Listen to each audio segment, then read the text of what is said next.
This week I'm in Racine, Wisconsin, looking for some salmon, smallmouth, pike, brown trout, and swinging in to some fishing action.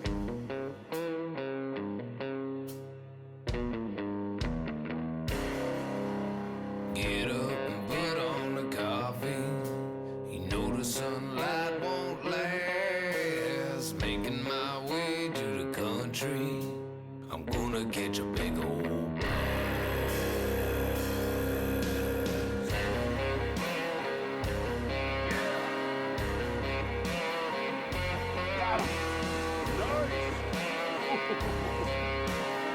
That is a spud. Yeah! Oh my God! Booyah!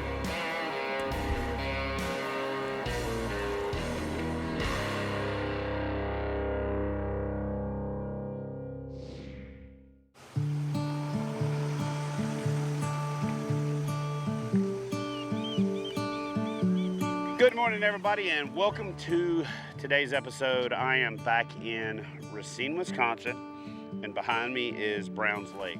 I had a really good trip here last time. I was only here for a few hours, but I have a score to settle with this lake.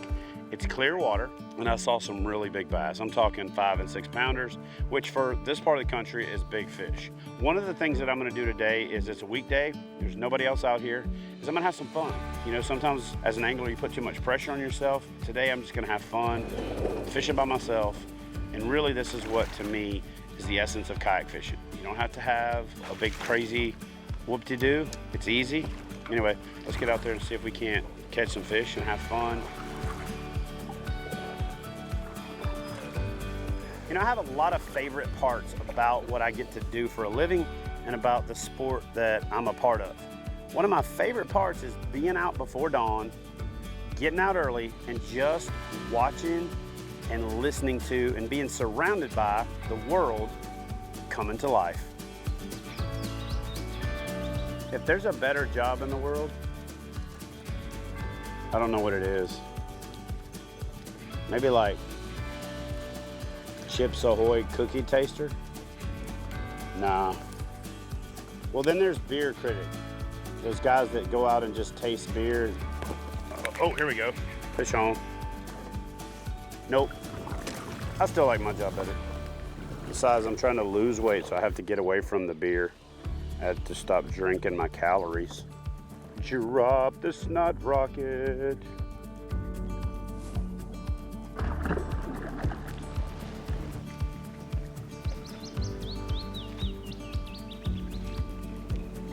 I mean, why would you even want to ride something like that?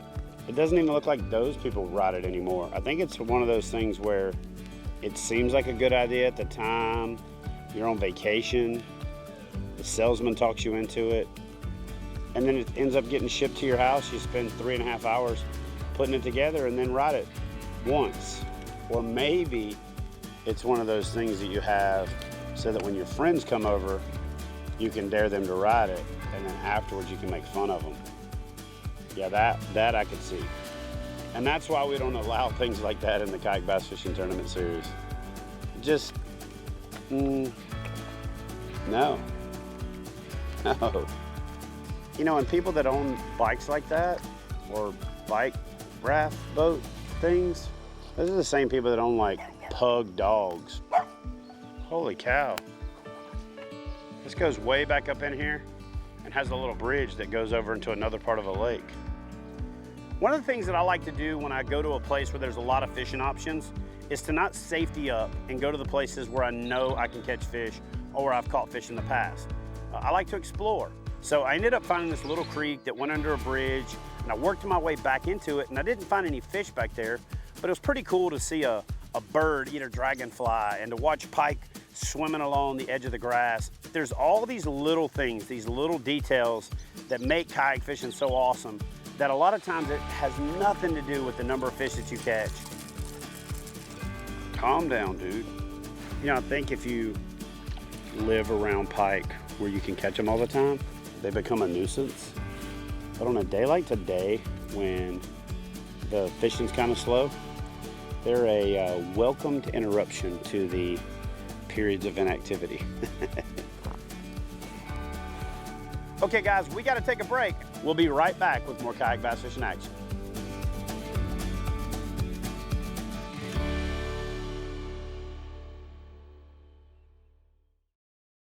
Kayak Bassin is brought to you by Bonafide, stability, agility, ultimate fishability. Fish USA, America's tackle shop. Kayak Bass Fishing, kayak angler's premier resource.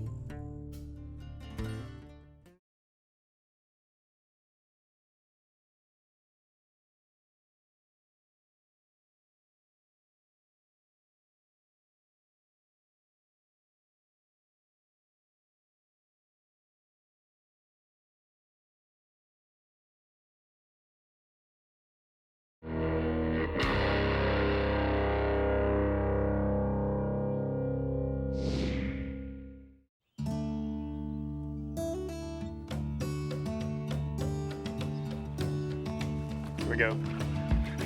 It's a pike.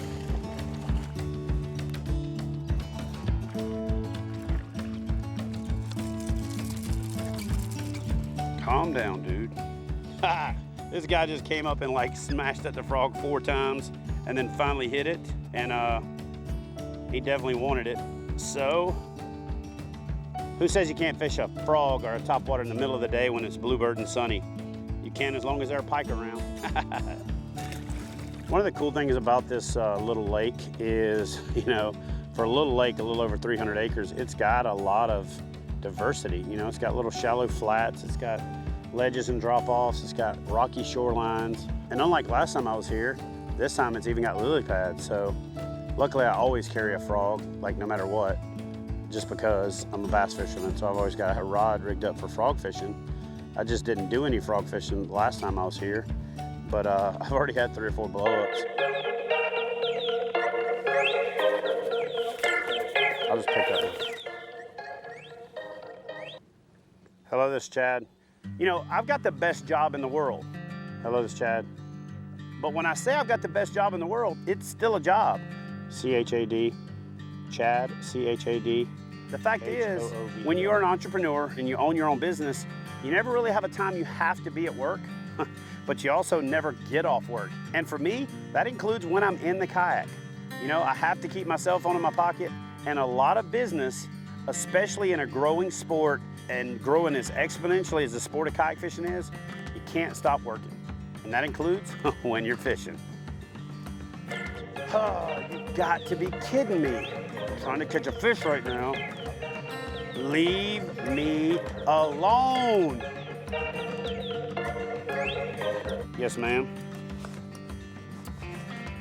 Are you there? Are you there? Come on. One of the great things about running the Kayak Bass Fishing Tournament Series is I get to learn a lot from other anglers. And so this is a lure that I have kind of lamented for a long time. And I would have never said, yeah, I think I'm gonna start fishing a Ned rig.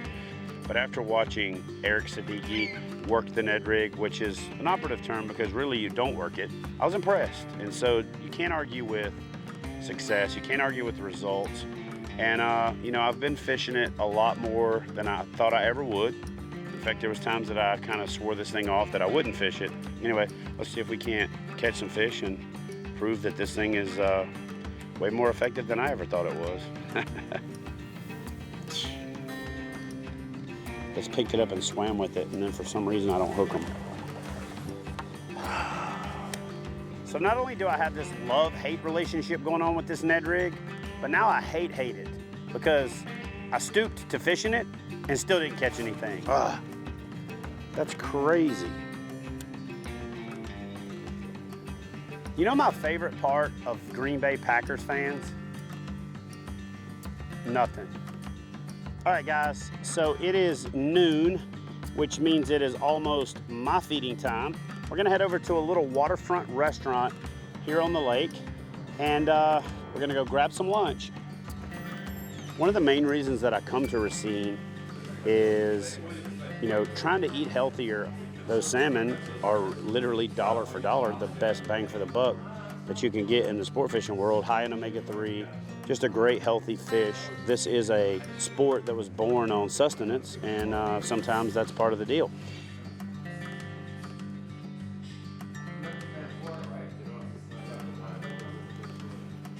Kid just walks out on the dock and catches more fish than I've caught in 5 minutes. Maybe I should walk out there and get him to give me some tips. We'll be back with more kayak bass fishing action. Kayak Bassin is brought to you by Yak Attack, Nines, Power Pole Micro Anchor, Yeti, Anchor Wizard.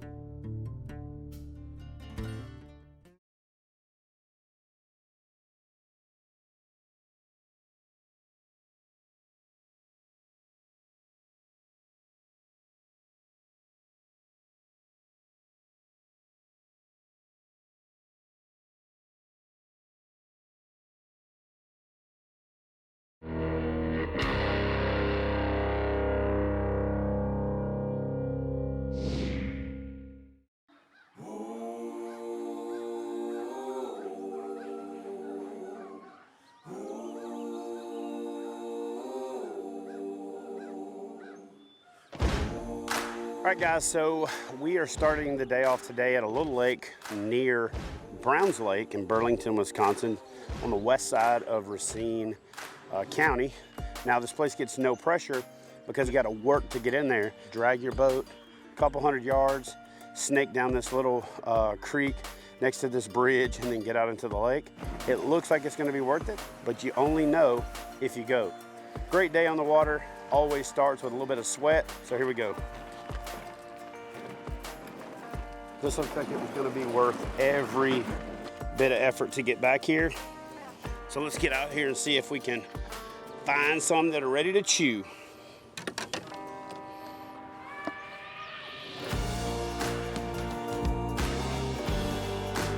One of the advantages of a kayak is how stealthy they are, but you know, they're not by default stealthy. You have to still be mindful of your paddle noise, banging the boat, dropping things in the kayak, because a hollow plastic hull in connection with the water with something dropped on it or banged on it is basically like beating on a bucket. It's going to send that noise out through the water column and it's going to spook fish. And the clearer the water is and the shallower the water is, the more that's compounded. And actually, the less pressure the water is, ironically enough, the more things you can't get away with, because they're not used to having people there. They're not used to having pressure, and when they're not used to those things, everything is unnatural, and so therefore it spooks the fish that much easier. So when you're fishing a low pressure water, a place that very few anglers ever fish, you got to be even more mindful of the noise that you make and your approach. Here we go.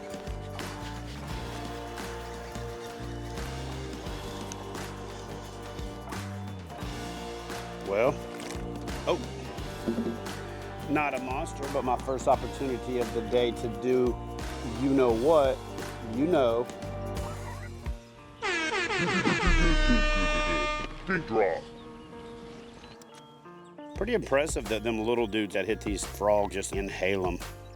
I'm fairly confident we're gonna start catching fish now. Oh man, I can hear him back there just busting in the grass. There he is. Well, they are digging the top toad this morning so far. And what's crazy is I was throwing a hollow body frog early and couldn't get them to look at it.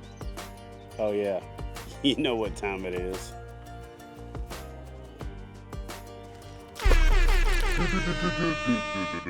Big drop. Anyway, so one telltale, like dead giveaway that they're gonna hit topwater in the pads outside of a feeding time, when I know that they're gonna hit it, is when you hear the brim start smacking, when you hear that. And when those brims starting to feed on insects, and it really kind of starts to stimulate the food chain, and the bass will get active earlier.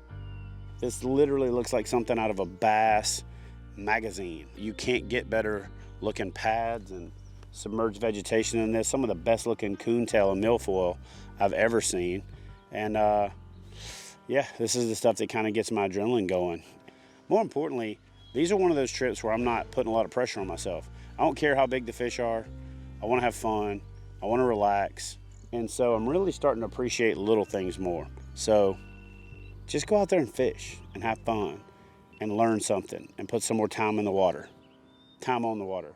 Not time in the water, because that would not be good. But anyway, let's catch another fish. Unless you're swimming, then of course, time in the water would be good. But not time in the water when you were supposed to be in the kayak. That would be bad.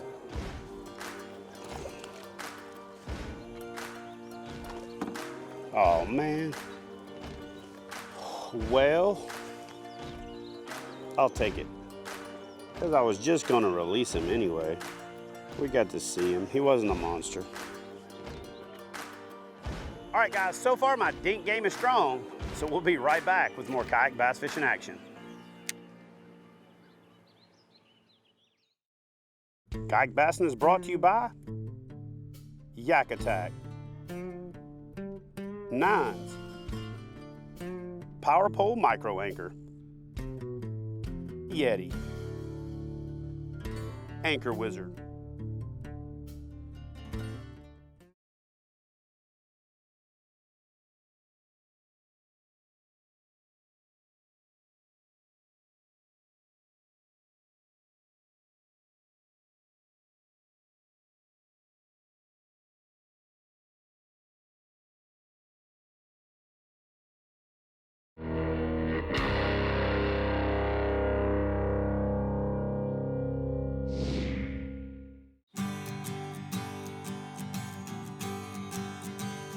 All right, so here's the first fish on the chatterbait.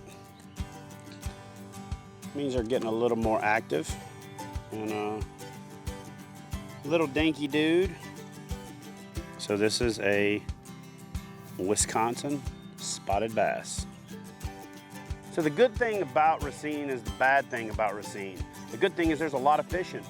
The bad thing is there's a lot of fishing. So for me, it's difficult in a place like Racine where there's so many options, from the Root River to the Fox River to the harbor to Lake Michigan to Browns Lake to Eagle Lake. There's just so many little fisheries, little hidden gems that have low to no pressure. That's what makes it difficult. It's not that there's not enough fishing, it's that there's so much fishing. So come up here and find one of those little corners or pockets or gems for yourself, because they're here.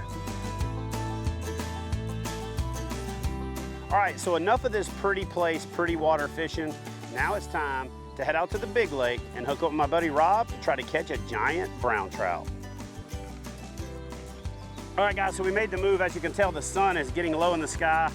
I'm hooking up again with my buddy Rob Wendell. Rob is the trolling from a kayak aficionado for salmon. Unfortunately, warm waters moved in according to Rob, and we're probably not gonna have a shot at salmon today. So what are we shooting for today, Rob? We're hoping to catch a brown trout. Brown trout will tolerate a little warmer water, and they're more of a homebody, so let's stay closer to shore on the structure. So that's what we're gonna go for today. And I'm fine with that, because brown trout, come on, man.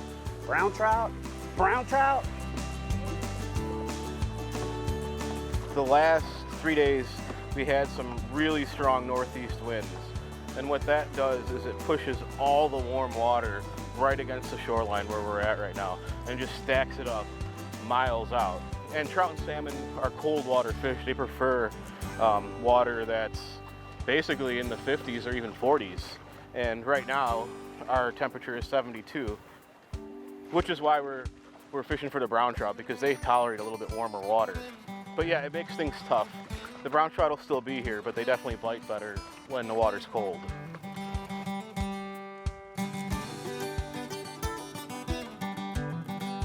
So out here on Lake Michigan, we troll multiple lines, you know, trying to put all the odds in our favor. We're allowed to troll 3 lines at once.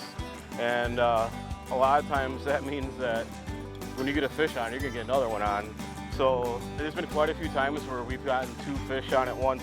And one of the best times to do it is when the fish are coming back into the harbors and they're really concentrated, and you can just catch them on crankbaits, and they'll just drag around 2 crankbaits. And I know one time I was out and I had one rod just yanking back as hard as I could, and I grabbed that rod, and I just got the rod in my hand and look over, the other rod was yanking back, just screaming out line. And I just kind of just reeled in the first one, and luckily the second one stayed on. They're jumping behind me and all over the place, and I was able to land both fish, you know, like 16, 17 pound king salmon, nice fish, and just a lot, really exciting when that happens. It's one of the cool things about trolling like this. You never know, you could catch 3 fish on at once.